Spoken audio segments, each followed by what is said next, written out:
completed the writ of possession. I will be doing a make-ready scope of work while I'm here. What repairs you do are going to be dependent on what your exit strategy is. If you're selling full retail, obviously you'll have to do a much nicer renovation to get full retail price. Vendor finance, you'll have to do some repairs, or if you prefer to leave the property in its current condition, to receive orders in as-is condition, offers in as-is condition, excuse me, those offers are going to be much lower if you're not doing repairs. However, I did want to show you the condition of the home and make some comments on some repairs that will need to be done. Retail value, if you're trying to receive tip-top value for this home, you'll need to correct any rotted wood, exterior, trim, damages, windows, things like that, foundation, roof, all those things are things that they're going to look at. Vendor finance, not so much. We just want to make sure the house is fully livable, and then if you want to sell to a local investor, then obviously you could leave it in this condition and just put it on the market as is. But I just had the guys clean everything out. Everything's here. They do have to leave the items here for at least 24 hours to allow the occupants to come claim the items. After 24 hours, they have to come back and haul whatever's left off. Let's go look at the house. The property is going to need a full interior paint if you're looking to do anything other than selling in as-is condition. There's some minor issues with windows, things like that, that you want to address. Front door looks pretty good, just needs to be painted. The light fixtures, you'd want to consider upgrading those. The structure of this house seems pretty sound as far as the foundation is not falling over. It's a pier and beam foundation, so there are some leveling issues, but they aren't terrible. You could leave it as is if you were going to sell vendor finance. One of my concerns, I did have one of the guys turn off the water at the meter because this area here was actively leaking when we got here. So we'd need a plumber to look at that. As you can see, there's water here on the floor, and the wall is pretty wet there. So that's something we're going to look at. That's the washing machine hookup, and then the dryer would go here. That's what that 220 plug is for. This 220 plug here is for a stove. Refrigerator would go there. The cabinets, for their age, they're in really good condition. To save money, you could keep these cabinets and the countertops. If you're going to sell vendor finance or as is, obviously. Underneath here, it looks like there was a previous water leak underneath the sink. So in the make-ready scope of work, you'll see that I'm having them switch out the plumbing hardware underneath the sink and just replacing the base here. And then the sink is in pretty good condition, but the faucet was actually leaking as well before we turned off the water at the meter. So we would need to replace the faucet. This is one of the bedrooms. On top of full interior paint, there are lots of holes, imperfections, things like that on the wall. Those are going to need to be filled where all those nails are, things like that. Most of the closets have shelves and rods. This one is just missing a shelf, but it's got a rod there. Most of the interior doors, they are older doors that would be original to the home. So whenever I have these types of doors, I like to leave them because they do give the house a lot of character.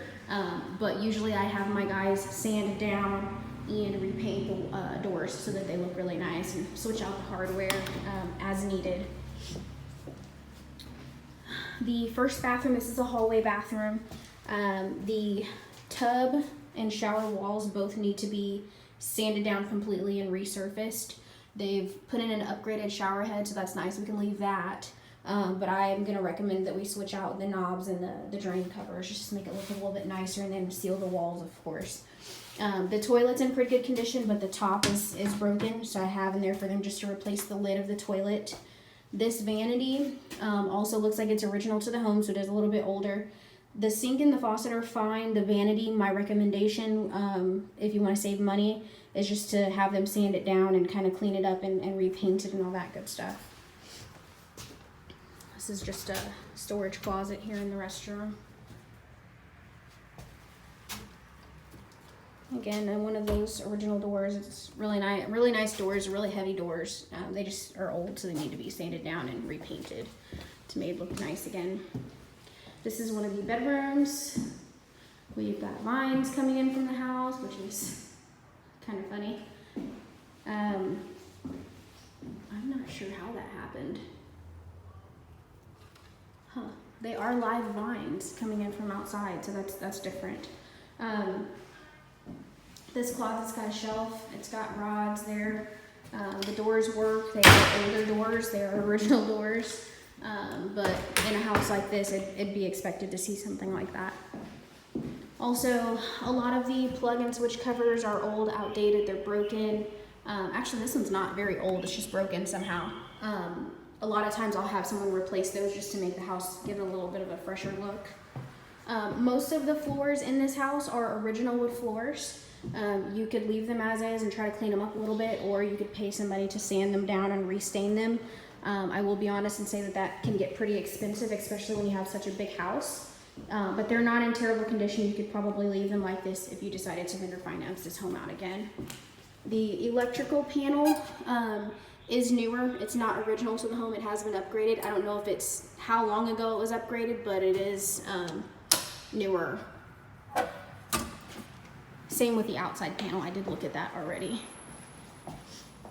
The laminate flooring, it's not in great condition, but it could be kept to save money if you wanted to. The only flooring I would suggest replacing definitely is this area. I don't know how long it was leaking before we got here, but it is already coming up and it's got some damage. There's water on the floor and there are signs of an active roof leak. So it's something that you would want to have looked at by a roofing company. I can contact one for us to get a quote, but that is an active roof leak. It is actually wet right now and we do have water on the floor. This railing here is not very solid, so we want to make sure that gets secured. This particular flooring is also vinyl. It's in good condition. It's old. It's not pretty, but if you wanted to save money, you could leave this as is. This, I think, would be considered the master bedroom. Although it's not the biggest bedroom in the house, it does have an actual restroom with it. There is no vanity because there's a storage closet here. So you don't necessarily need a vanity in this bathroom. The toilet's in good condition, just needs to be cleaned up. I'd add a mirror and update that light fixture. The shower, it seems pretty good, functional. The knobs, I would probably switch them out, and then as far as the bottom, I'd sand it down and re-epoxy the bottom of it to make it look a little bit nicer. But other than that, I'd probably keep it and add a mirror there if I didn't already say that. Got more vines coming in here in this window. Backyard, they're going to clean that up tomorrow as well when they come to get all the trash. But just so you know, that's what we've got going on in the backyard, and there is lots of trash there in this shed also.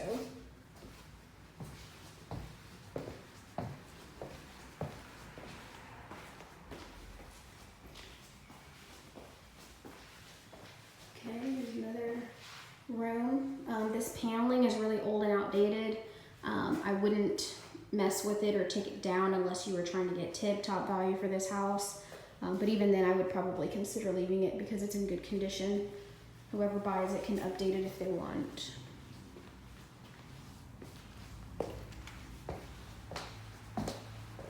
This is just a pantry here. They've cleaned that out already.